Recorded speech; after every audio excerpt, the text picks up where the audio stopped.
Morning YouTubers. So welcome to this little video. It will have a question, a technical question, and possible answers.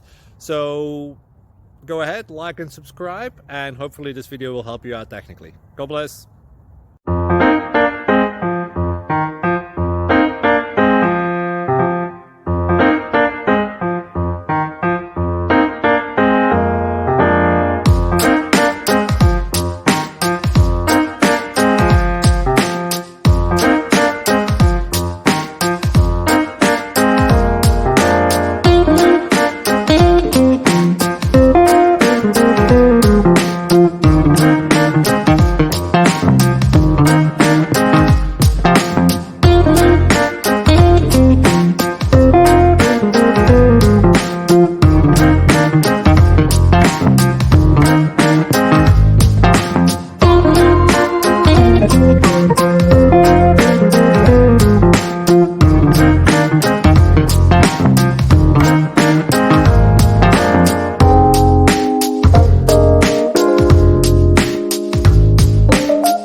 Please subscribe and like.